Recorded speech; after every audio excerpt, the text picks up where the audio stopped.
Olá, bem-vindos a mais um Forbes Cast. Eu sou Rodrigo Mora, editor de Motors da Forbes Brasil, e hoje a gente está com o Rafael Hugo, que é diretor de marketing da Volvo Cars Latam. Tudo bem, Rafael? Tudo bom, Rodrigo? É um prazer estar aqui. Vamos bater um papo. Obrigado por aceitar nosso convite. Antes da gente começar, conta pra gente um pouco da sua trajetória dentro da Volvo. Bom, a trajetória começa há uns 7 anos atrás, quando eu, na verdade, trabalhava na Unilever. Trabalhava vendendo sabão em pó, sorvete, shampoo. E aí, um belo dia, eu tinha um conhecido meu na Unilever. E ele foi para a Volvo, foi trabalhar na Volvo. A gente se conhecia, mas nem tanto. E E um belo dia ele surgiu uma oportunidade dentro da Volvo. E a verdade é que ele ligou para minha esposa, porque ele era muito próximo da minha esposa. Falou: Ó, tem uma super oportunidade para você. Nanana. Aí minha esposa, bom, deu um pulo, foi conversar com ele. Ela falou: Ó, muito legal, mas numa indústria automotiva, carro, eu não consigo, não consigo distinguir uma Ferrari de um Palio, entende? Então ela falou: Mas eu conheço uma pessoa que você também conhece um pouco, que é o meu esposo, que sou eu, no caso, né? E aí foi quando eu fui lá bater um papo e a gente acabou tomando um café por horas e horas. E aí foi esse momento que eu entrei na Volvo como responsável por toda uma parte de CRM, uma relação diferente com os clientes que a gente queria criar na época e tudo mais. E aí eu fui passando por outras áreas dentro do marketing, que na verdade sempre foi a minha área de atuação maior. Então hoje eu tô lá há 7 anos, há 3 anos como responsável pela área de marketing da América Latina como um todo. Por uma época também por toda a estratégia de eletrificação e infraestrutura de carregamento, que a gente vai falar bastante aqui hoje. É, e é isso. Então, hoje é essa toda a trajetória e estou muito feliz. E é exatamente por isso que o Rafael está aqui hoje, para a gente falar desse momento atual da Volvo, em termos de linha de produto, eletrificação, onde está hoje, para onde a Volvo vai no Brasil. Bom, a marca Volvo, ela chegou no Brasil já tem aí quase 2 décadas, né, de maneira diferente. Ela, por um tempo, ficou embaixo da Ford, e aí a gente teve uma dissolução das empresas, foi adquirida por um grupo, e hoje é uma empresa super sólida, globalmente falando. A gente vendeu por volta de 700 mil carros ano passado, e aqui no Brasil tem sido uma trajetória de bastante sucesso, onde lá atrás a gente precisou enfrentar algumas dinâmicas do mercado de restrições de volume, ainda tendo que colocar a marca, não posicionar a marca da maneira correta. Né, a minha visão com relação à Volvo do passado, ela era uma marca ultra tradicional, que também precisou se reinventar do ponto de vista de desenho, do ponto de vista de propósito. O propósito sempre foi maravilhoso, mas de como comunicar esse propósito é, com novos produtos e assim por diante. Então, foi toda uma trajetória, uma evolução muito interessante da marca no mundo inteiro, mas no Brasil com relação a tudo isso. E aí a gente chega num ponto onde a marca estava muito bem posicionada do ponto de vista da saúde de marca que ela tinha, do ponto de vista de negócio estava também super sólida. E aí a gente identificou que talvez era o grande momento da gente deixar de ser não um talvez mais um jogador dentro do cenário automotivo para ser de fato uma marca que pudesse puxar uma transformação. E aí é quando a gente começa a investir fortemente em eletrificação. Então, a gente sai para venda de 2, 3 mil carros para venda de 10 mil carros. E não só a venda pela venda, mas aí a construção e a quebra desse super tradicionalismo que eu comentei, se tornando uma marca muito mais desejada, um pouco mais sexy, um pouco com desenhos diferentes, e aí entrando num âmbito de eletrificação que talvez que foi aí de fato o grande pulo do gato para a marca construir diferenciação no país Poderia dizer hoje que a gente está na vanguarda nesse aspecto, liderando uma agenda que é o futuro da indústria automotiva. E é exatamente nesse ponto que eu vou tocar. Daqui a pouco vai fazer 2 anos que a Volvo anunciou que só venderia carros híbridos e elétricos. Salvo engano, essa apresentação foi conduzida por você e o João, Exato, né? exato. No Ibirapuera, se não me engano. Foi lá na Oca. Exatamente. Exato.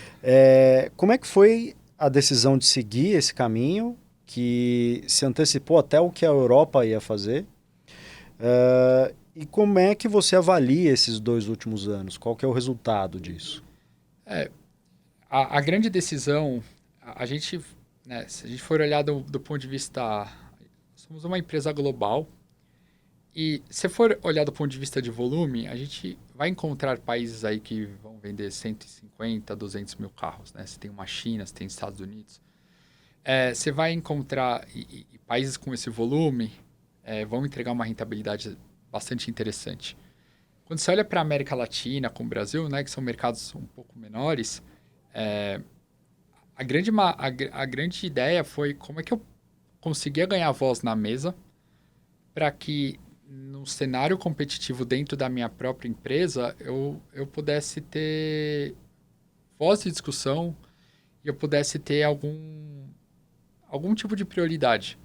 E a grande decisão foi via estratégia. A Volvo tinha como decisão clara que a gente ia mover para a eletrificação. Até 2025, 50% do nosso volume, 100% elétrico. Até 2030, 100% do nosso volume, 100% elétrico.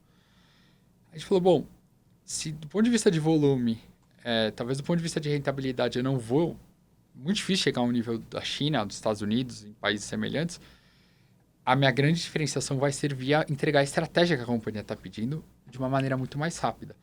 Além do que, quando a gente começa a olhar para o Brasil e estudar um pouco os consumidores, são consumidores que querem estar à frente, estão mais aptos a experimentar novas tecnologias, têm menos medo de arriscar. Por todo o contexto de comportamento do brasileiro, toda essa narrativa fazia muito sentido da gente acelerar a estratégia. Além do que, eu ia ganhar muita voz na mesa. Então, hoje a Volvo no Brasil, ela é uma das 4... Existem 4 países que vendem somente carros híbridos e elétricos. Noruega, que dizem que faz bastante sentido você comprar um carro híbrido elétrico. Tailândia, que faz um bom trabalho. Uruguai e Brasil, que são 2 países que estão embaixo da nossa gestão. E depois disso a gente começa a ganhar muita repercussão lá fora. E o que isso nos traz na prática é quando a gente tem discussões de restrição de volume, quando a gente tem discussão de alocação de produção, quando a gente passou por uma crise de... Para quem está ouvindo a gente, não sei se vai entender muito bem a crise dos semicondutores, Já dos falamos chips. bastante disso na editoria. Exato. Ela afetou o mundo de maneira bem significativa, mas quando a gente olha o Brasil, por conta de toda essa construção, a gente tinha uma certa priorização, na medida do possível. Então, a gente viu que acelerar a estratégia do ponto de vista interno fazia muito sentido, e do ponto de vista de mercado, era uma construção de diferenciação, além do que, para o cliente, a gente estava oferecendo aquilo que era a utopia da indústria automotiva, que eram carros híbridos e 100% elétrico, que a gente pode falar bastante sobre isso, mas são máquinas melhores, é a evolução, é assim, do smartphone para o celular analógico, do streaming para as locadoras de filme. Então, e aí depois desses 2 anos a gente ganhou bastante relevância, participação de mercado, então a marca tá bem bacana. Hoje, quais modelos a Volvo vende no Brasil e como está esse ranking de vendas? Quem que é o ponta de lança? Tá. Hoje a Volvo trabalha basicamente com SUVs, que também conta muito da dinâmica de mercado do Brasil. Já estudei bastante lá atrás, que talvez por todo o cenário que a gente tem, às vezes de violência, às vezes pelas condições de estradas, às vezes o SUV ele representa muito, e até do ponto de vista emocional, ele tem uma representação muito, muito interessante para o brasileiro, né? Então, a gente, além do que a Volvo globalmente, ela, de uma maneira ou de outra, focou também em SUVs. Então, a gente aqui, adotando a estratégia, foi aonde a gente priorizou. SUVs, então a gente trabalha com XC90, XC60, XC40 e C40, tá? Todos eles XC90 e XC60 híbridos, XC40 e C40 somente 100% elétrico, tá? Hoje, 50% das nossas vendas são carros 100% elétricos, tá? Carros que a gente chama de... são os nossos carros 100% elétricos. Onde a XC40 deve ter 30% desse volume, junto com o C40 e 50% do volume.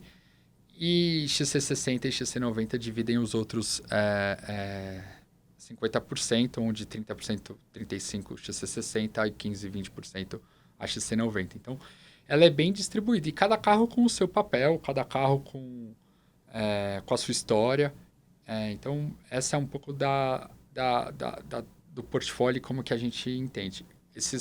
A gente é líder onde a gente atua, em SUVs. Então, o XC90 é líder dentro dos SUVs premiums, do tamanho dele. O XC60 é líder dentro dos SUVs do tamanho dele. O XC40 da mesma maneira. Além do que, quando fala em liderança no segmento 100% elétrico, tanto na indústria total, que aí você pode considerar todas as marcas, não só as marcas premium, a gente também tem a liderança com o XC40. Somado com o C40, aí dá uma boa vantagem. Então, sente muito tranquilo de falar que a gente está... do portfólio e toda a estratégia tem dado bastante certo. E quais foram... Você disse que ganhou muita voz na mesa com a matriz, percepção de marca, mas quais foram os desafios em implementar essa política de eletrificação, 100% eletrificação, né? Ou o carro totalmente elétrico ou híbrido? Como é que foi a mudança de chave para o mercado? Como é que foi a conversa com a rede? Conta um pouco para a gente de como foi esse processo de mudança. Não vou dizer que foi algo super fácil, foi razoavelmente complexo, porque no tal momento é a mudança para o novo, é a mudança para uma nova tecnologia. E aí gera percepções, geram dúvidas, geram mitos, geram medos de todos os lados, né? Do ponto de vista do consumidor, a gente precisava, de uma maneira ou de outra, educar ou reforçar aquilo que o carro elétrico pode entregar como diferencial. As barreiras a gente deveria quebrar. Então, tem um papel muito educacional. Quando a gente olha para dentro da rede, não muito diferente. Alguns certos pontos de interrogação, mas será que esse é o futuro? Mas se discute tantas outras tecnologias, né? Mas será que o Brasil está preparado para isso? Mas eu olho a infraestrutura de carregamento, nem existe. Quem vai comprar o carro elétrico? Então, eu acho que todo esse papel de educacional para os consumidores foi exatamente o mesmo para a nossa rede. E a partir do momento que eles entendiam que esse era o futuro, a gente não ia abrir mão dessa estratégia. Além de todos os benefícios de ganhar a voz na mesa, isso também podia repercutir para eles, de fato. E aí, quando a gente começa a quebrar todas as barreiras que o consumidor teria na prática com a utilização de um carro elétrico, ou quais eram as barreiras que os consumidores tinham para considerar um carro elétrico, a gente começou a quebrar. A gente começou a quebrar também a percepção da rede como um todo. Então, por exemplo, infraestrutura de carregamento. A gente nunca sabe quem vem primeiro, né? A infraestrutura, depois o carro elétrico, ou o carro elétrico, depois a infraestrutura. O que a gente apostou foi nos dois ângulos. E essa é uma das grandes razões, porque muito do olhar da rede era se a infraestrutura do carregamento é uma grande ponto de interrogação dos consumidores também. Legal, vamos investir aí também. E a gente consegue atacar todas as frentes, vamos dizer. Então, o consumidor, de uma maneira ou de outra, vai encontrar a infraestrutura, ou a barreira que ele tem com relação ao carregamento, de uma maneira ou de outra, vai ser diminuída do concessionário da mesma maneira.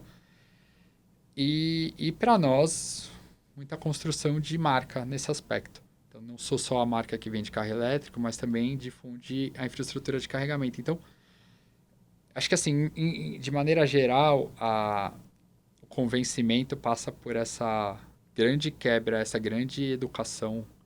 Porque se relacionar com carro elétrico não é só uma mudança simples de um produto A para um produto B. Muda a dinâmica da vida.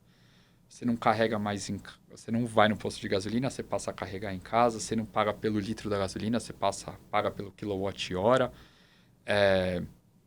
Você talvez tenha que ter ainda hoje um planejamento muito maior por conta da infraestrutura que existe. Ao mesmo tempo, seu carro não faz mais barulho. Então, assim, tem uma série de dinâmicas que é uma mudança de comportamento. Como é tirar o ser humano da inércia depois de 130, 140 anos da existência do carro a combustão. Então, é isso. Até hoje existem milhões e milhões de questionamentos com relação a isso. Sem dúvida. E na relação com o cliente mais tradicional, como é que foi essa mudança? O que você colheu de positivo disso? Tem alguma experiência de algum cliente específico que seria legal compartilhar nessa transformação? Olha, eu acho que o mais interessante sempre para mim eu lembro de fazer muita pesquisa em 2017. A percepção do carro elétrico lá atrás era carro pequenininho, carro de golfe era referência. E o carro de golfe era um carro pequeno, baixa autonomia, fraquinho, né? E aí o primeiro pulo do gato era, vou mostrar que o carro elétrico ele pode ser bem, bem legal, bem maneiro de brincar. Então, se hoje você pega, para mim essa é uma das grandes sacadas, se você pegar um carro, hoje a gente pegar o C40 nosso, ele tem um torque absurdo, que vai de 0 a 100 em 4,5 segundos. Então, você senta dentro do 72 kg de torque, agora eu não me lembro exatamente do dado, mas você tem uma pegada de direção que é absurda. Então, e o mais legal de ver os consumidores é isso, porque eles partem de uma série de achismos ou de um pré-conceito com relação ao carro elétrico. E o mais legal é ver a surpresa, porque a expectativa é razoavelmente baixa com relação lá atrás, né? Com relação à performance, com relação à aceleração. E aí, quando a pessoa passa a fazer um test drive nesse carro, é fenomenal. Você gruda no banco, ainda você tem um carro, estabilidade bacana, o centro gravitacional no meio do carro, até por conta da disposição das baterias. Então, aí a dinâmica já fica diferente. Já vira um carro super legal, já vira um carro maneiro. Você começa a entender que fazer o carregamento em casa ele é muito mais fácil. Além do que eu nem preciso ir no posto de gasolina. Então você começa a achar um monte de benefícios e fala, eu não preciso mais no posto de gasolina, sejam gastar os meus 7 minutos lá, ou procurar. Não, eu vou carregar enquanto eu durmo, que é muito parecido com a dinâmica do nosso smartphone. Então, aí você começa a surpreender as pessoas com um olhar que, de fato, elas nem pensaram em ter. Então, quando a gente começa a construir infraestrutura de carregamento e eu ponho carregadores em shoppings, em supermercados do lado da entrada, a pessoa fala, agora eu vou no shopping, eu tenho uma vaga reservada para mim, basicamente, eu carrego o meu carro enquanto faço compras, essa vaga geralmente é perto dos elevadores, no supermercado muito parecido também, perto da entrada.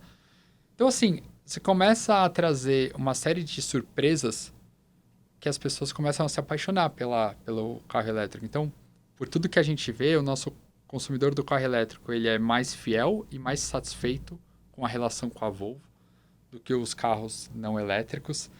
Tendem a ser um pouco mais fiel. E é isso. É um pouco da dinâmica. Mas você perguntou de algo inusitado. O mais interessante é botar as pessoas que têm alguma certa desconfiança com o carro elétrico para dirigir um carro elétrico. Parece que você volta para o passado quando você sai de um carro elétrico. Então, acho que essa brincadeira do futuro, do passado, do presente, em torno da vida da pessoa é o mais interessante. Você tocou num ponto fundamental nesse processo de eletrificação, que é a rede de recarga. E a Volvo foi muito ousada e muito pioneira em executar um plano de expansão dos postos. Outras marcas com volume maior de venda não conseguiram isso, ou ainda não chegaram no nível de vocês. Qual foi a fórmula para espalhar tantos postos e ainda ter um plano já claro e divulgado de levar esses aparelhos para outros lugares que até agora não tem. Voltando naquilo que eu estava falando, a gente, na dúvida se precisa de infraestrutura para o carro elétrico existir ou para o carro elétrico existir precisa da infraestrutura, a gente optou fazer os dois. Então, a infraestrutura de carregamento ela vem para quebrar um pouco desse paradigma. Ao mesmo tempo que por tudo que a gente investiga, as pessoas vão carregar em casa seus carros. 80% ou 90% das pessoas vão carregar, a gente imagina, e por tudo que a gente vê já hoje, elas vão carregar em casa. A infraestrutura pública ela tem um papel fundamental de apresentar o carregamento para o público.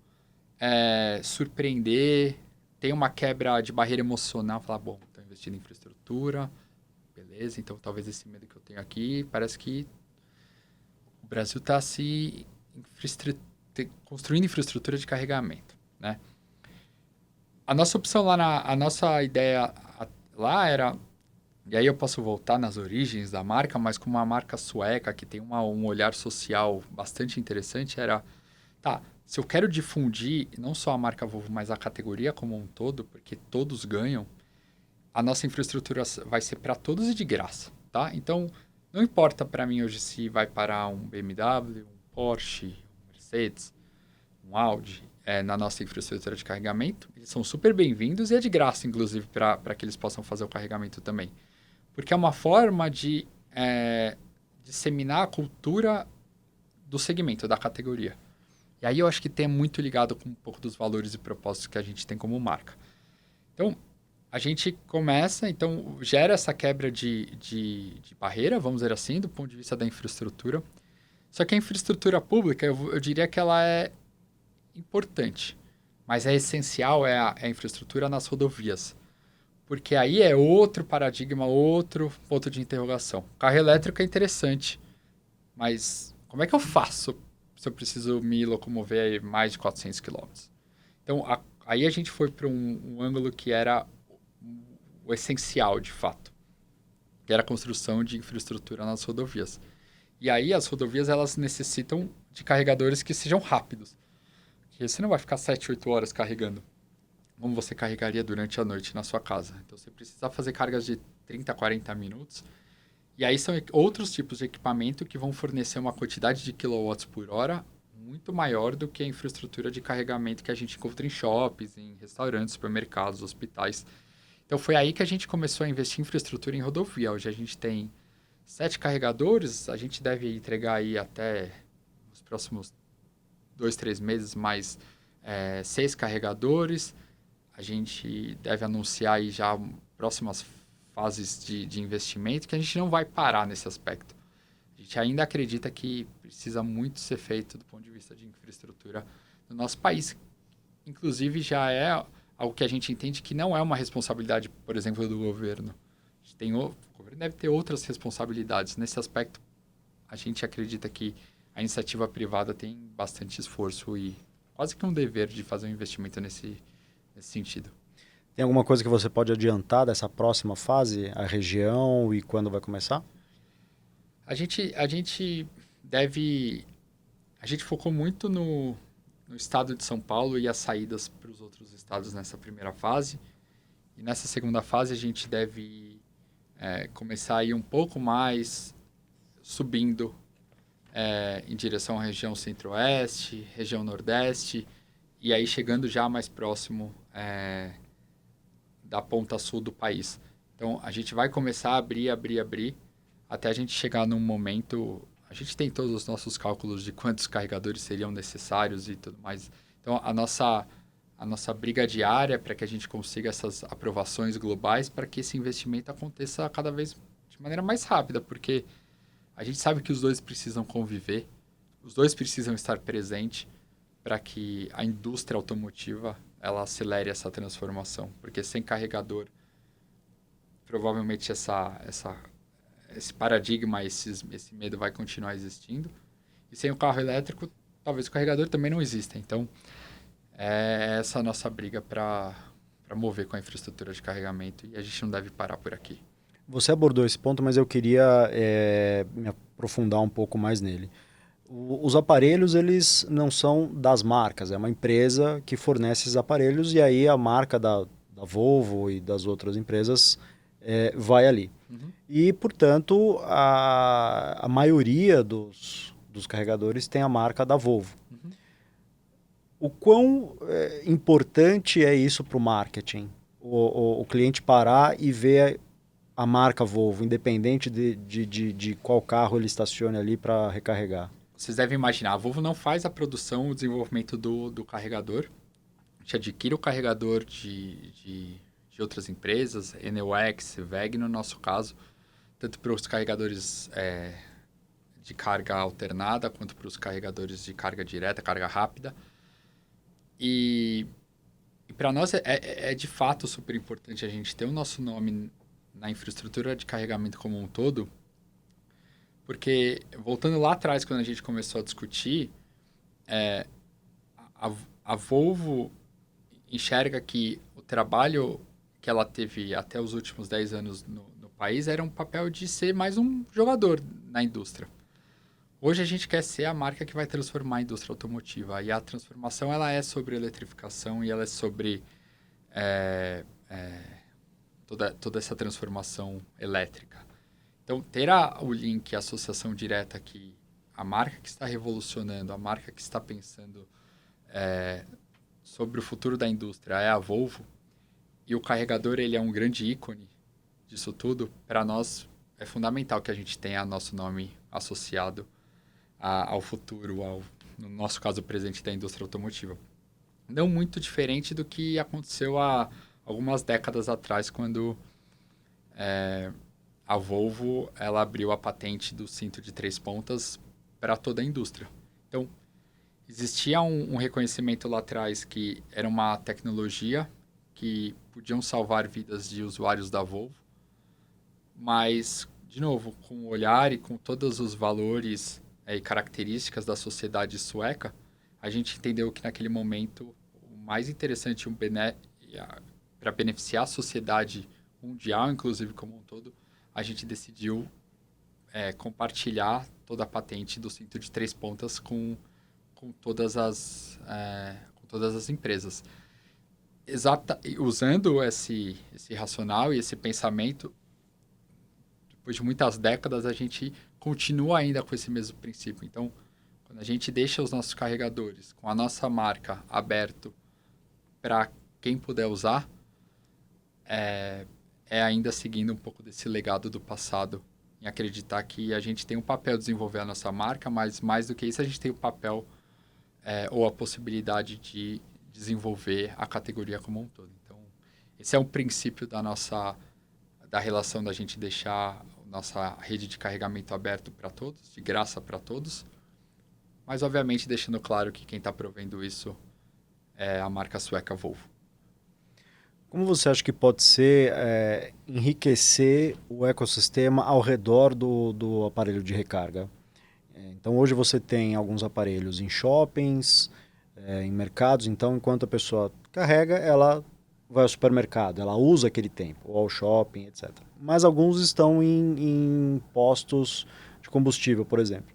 Você acha que é uma oportunidade de negócio aí de desenvolver esse ecossistema a partir do carregador, para que a pessoa tenha outras experiências enquanto o carro reabastece? Essa é a pergunta de $1 milhão, né? Qual que é o futuro dessa infraestrutura de carregamento? Quando você vai para essa infraestrutura pública urbana, eu diria que a grande experiência... Porque as pessoas não vão sair de casa para ir carregar o carro no shopping. Elas vão ao shopping, elas carregam o carro. Assim como elas vão ao mercado, eu posso carregar o meu carro enquanto isso. Então, essa é a dinâmica. Quando a gente vai para as rodovias, não. Aí, de novo, elas precisam parar para fazer o carregamento do carro dela. E aí eu acho que existe essa grande oportunidade de carregadores cada vez mais rápidos, para que a gente consiga ficar parado por uns 10 minutos e ter de novo a possibilidade de andar mais 500 quilômetros. E o segundo ponto é como eu começo a criar uma nova dinâmica com relação ao carregamento. das grandes discussões que a gente tem, se você for parar para pensar hoje, quando a pessoa fica carregando por 40, 50 minutos, é quase um tempo que o carro poderia estar sendo utilizado de uma maneira um pouco melhor. Então, por que enquanto eu carrego eu não lavo o carro? Por que enquanto eu carrego existe algum tipo de manutenção no carro? Ou um martelinho, não sei. A gente pode ficar horas e horas pensando aqui. Mas o carro naquele momento ele está parado carregando, poderiam existir outras oportunidades com relação ao carro. E aí também existe a discussão de quais são as oportunidades que você tem com o condutor do carro. O que a gente começa a tentar fazer, por exemplo, hoje a gente, nos 7 pontos de carregadores rápidos que a gente tem uma história para cada um deles. Então, por exemplo, a gente colocou um carregador em Cajati. Aí a gente foi lá em colocar em Cajati e a gente descobriu que no local que a gente colocou, no posto que a gente... tem um posto e um restaurante ao lado, tem, sem brincadeira, o melhor pudim que eu já comi na minha vida. Então, provavelmente, aquele pudim, ele não vai ser comunicado. A probabilidade de você ter uma disseminação que aquele pudim é o melhor pudim, provavelmente um dos melhores do mundo, é muito difícil se eles fossem conviver, se eles conseguiriam fazer essa comunicação. Agora, se eu como marca Volvo, eu tenho 2 alternativas. Eu posso falar, pare em Cajati, carregue o carro e ande mais 400 quilômetros e chegue em Curitiba. Ou, pare em Cajati. Além de carregar o carro, você provavelmente vai comer o melhor pudim da sua história. Então, assim, aí você começa a mudar um pouco a dinâmica da coisa. É onde a gente começa a entender que a gente pode adicionar valor, talvez muito emocionais. Então, em Cajati você tem o pudim. Quando você vai para São Sebastião, na frente tem a Marina, que tem uma paella maravilhosa. Em Botucatu, a gente construiu uma casinha de descanso.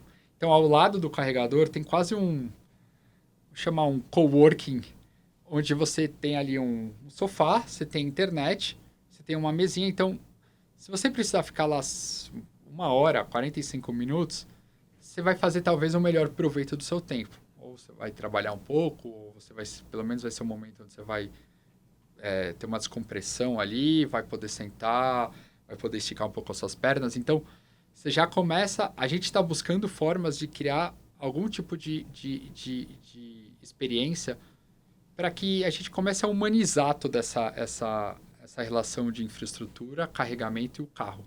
Então, é isso. Eu acho que tem... carregadores vão ficar cada vez mais rápidos, baterias também mais eficientes. A gente vai ter a busca por uma experiência para o condutor. E o terceiro é o que eu posso fazer o que eu posso fazer em relação ao meu carro enquanto ele está carregando. Então, essa é onde eu enxergo sejam os caminhos que essa infraestrutura de carregamento deve ser o futuro dela. Na verdade, não só próximos, mas um dos mais aguardados lançamentos da Volvo no Brasil é o EX90. O que você pode adiantar desse carro para os ouvintes do Forbescast? E te pergunto o seguinte também, com ele uma nova fase se inaugura para a Volvo? Sim, a gente chama... A Volvo tem eras, né? A última era que a gente passou foi com o lançamento do XC90, que é o carro que nosso carro mais luxuoso, que ele de uma maneira ou de outra dissemina todos os nossos valores e credenciais de marca através desse produto. E aí o EX90 ele vem para inaugurar essa nova era, que é uma era... E aí é uma era que já começa a ser a era meio futurística da indústria automotiva, né? Ele é um carro que ele tem uma tecnologia, é o carro mais tecnológico que a gente teve até hoje. Ele tem uma das coisas mais especiais é que, não sei se vocês nunca viram ou se vocês não conhecem, a Volvo tinha uma Visão 2020. Inclusive, se puderem jogar no YouTube, Visão 2020 é um filme maravilhoso, que conta que a Volvo, a partir de 2020, as pessoas não vão morrer ou se acidentar gravemente dentro de um Volvo. Nessa visão, um dos grandes pontos cegos que a gente entendeu é que o produto, ele ele tem pouca... Ele tem pouco controle com relação às emoções que você tem. Então, se o Rodrigo hoje foi super promovido, ele saiu aqui super excitado, e ele pega o carro e ele vai conduzir de maneira diferente. Ao mesmo tempo, se você teve uma baita discussão, ou se você passou por um medo, isso pode afetar gravemente a sua maneira com que você conduz. Então, super êxtases ou super... ou situações onde você foi afetado emocionalmente, seja positivamente ou negativamente, podem... que depois de muitos estudos, foi o que a gente identificou que pode, de fato, afetar a condução do motorista.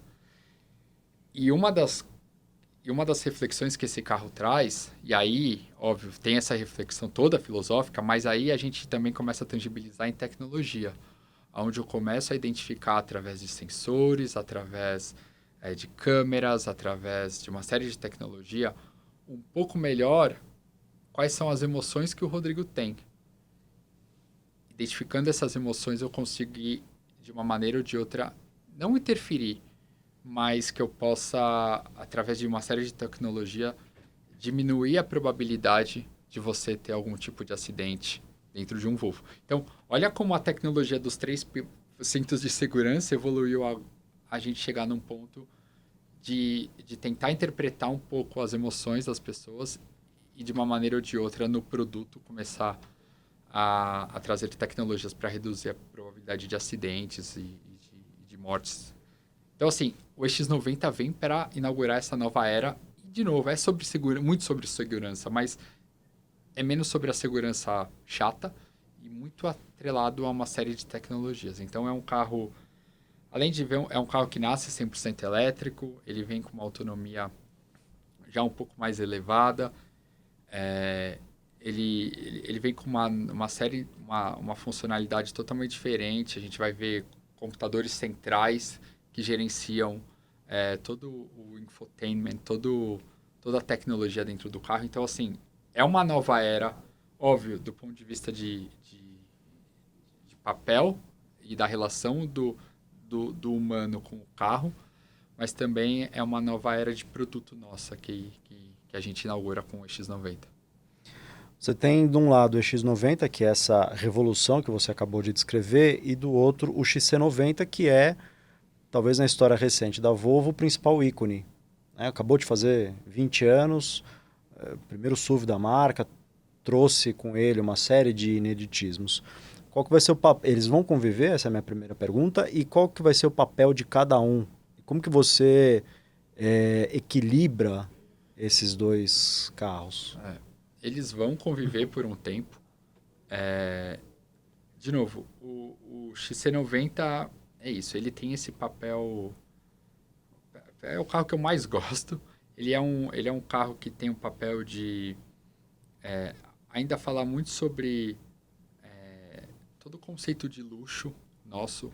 Um luxo um pouco mais brando, um pouco menos show-off, muito mais reservado. Um luxo com significado, com conceito. E aí a gente vai impactar ou a gente vai ter a oportunidade de se relacionar com alguma parcela de consumidores. Provavelmente também consumidores que ainda não estão lá para o carro 100% elétrico. Também é um carro maior que tem 7 lugares. O X90 também vai ter 7 lugares.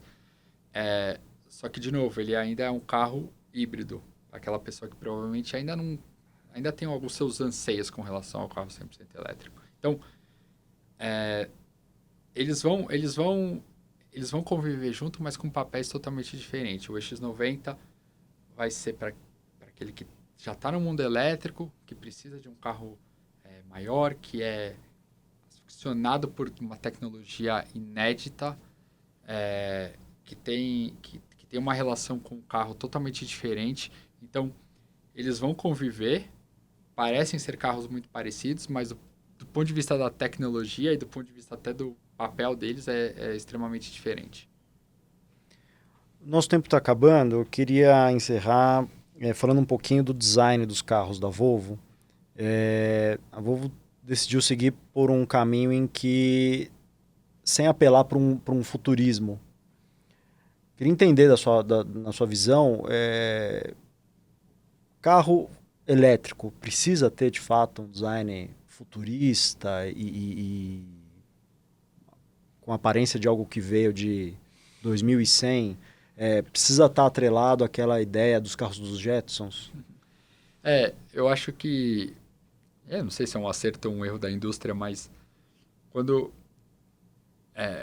quando se precisou chocar para que a indústria parasse e refletisse sobre o papel do automóvel, porque esse é de um viés também, né? O carro como ele vinha sendo desenvolvido até então, o carro a combustão, ninguém pode falar nada do petróleo. Acho que ele foi responsável por uma série de benefícios e da vida que a gente tem hoje aqui. Mas se você olhar o copo meio vazio, você tem o automóvel que ele nasce há 140 anos atrás para mover as pessoas do ponto A do ponto B, mas em um certo momento ele vira, da maneira com que ele é hoje, meio um vilão da sociedade. Ou porque ele polui, ou porque as pessoas ficam no trânsito e é estressante, porque ele mata, porque os acidentes. Então, aí você fala, caramba, mas o carro ele nasce com um puta símbolo de liberdade, ele vira esse vilão. Na concepção da Volvo não, peraí, o carro ele é um símbolo de verdade, é uma puta conquista da sociedade. Vamos tirar esse estigma de vilão por todos esses aspectos e vamos começar a devolver o papel que ele tinha quando ele nasceu. E aí, óbvio, a eletrificação vem como uma ideia de alguma maneira, contornar poluição, contornar muito da segurança também, contornar da poluição sonora. Então, e para fazer todo esse choque que talvez a indústria automotiva precisou, por o carro ter chegado num desenvolvimento tão rápido e ter virado em vários momentos o vilão, falo porque eu vejo as pessoas muito novas dentro da Volvo, os estagiários, eles não querem tirar a carta de... Não é assim, eu lembro quando eu fiz 18 anos, eu estava contando os dias para tirar a carta de... Hoje... Idem. Exato. Hoje muitas pessoas batem no peito e falam, não, eu não tenho carta de assim, não existe. Como se fosse um status, né? Exato, exato. E muito talvez por conta do papel que o carro na cabeça das pessoas mais jovens, inclusive, tem, entendeu? Todo esse vilão que eu tô comentando para você. Então, quando o mundo quando o carro precisa, a indústria precisa desse choque, e o carro elétrico ele vem como sendo uma parte da solução, eu acho que precisou se fazer algo muito estereotipado para dar aquele choque, quase uma ruptura, sabe assim? Então, por isso que se precisou desse desenho tão Jackson, como você comentou, mas eu não acredito que precisa ser assim. De fato, não acho que é assim, que vai ser assim.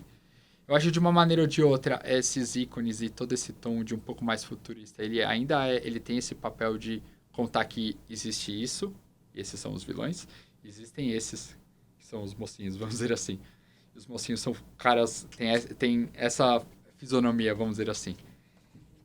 E aí a indústria vai se desenvolver, mas eu acho que no futuro isso vai ser cada vez mais reduzido. E o carro vai ter cara de carro.